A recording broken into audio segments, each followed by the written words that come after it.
شكرا يا ربي شكرا. بسم الله. kusoo dhawaada kanaalkeena cabdifataax media. insha allah maanta cashirkeena wuxuu ku saabsan yahay simple present tense, dhacdo fal joogto ah. What is simple present tense is used? maxaa dhaca fal joogto ah loo isticmaalaa? Simple present tense is used for an action.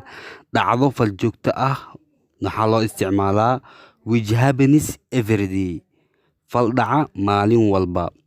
Give an example, tusaalaha formula qaacidada. Subject, verb, object. Example: he plays football.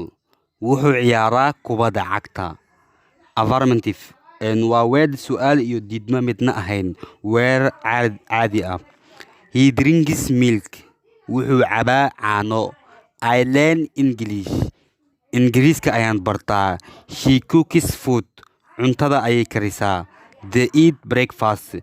quraacda ayay cunaan. We drink much water. biyo badan ayay cabaan.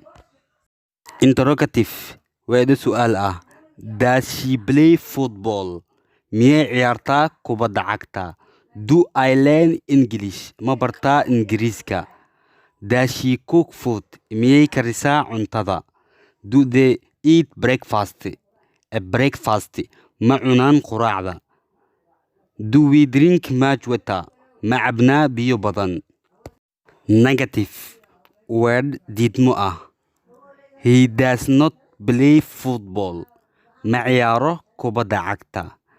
I do not learn English. ma barto ingiriiska. She does not cook food. ma kariso cuntada.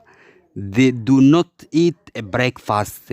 ma ay cunaan quraacda. We do not drink much water. ma cabno biyo badan. Okay, insha allah maanta waxaan dhaminay tensiga koowaad. insha allah tensi kalena waa isbuuc walba hal mar soo gelin doonaa insha allah tacaala. haddaa ka heshaan qaabkan, haddaa wax ka bedelaan waa kay insha allah. Okay, assalaamu calaykum waraxmatullaahi wabarakaatu.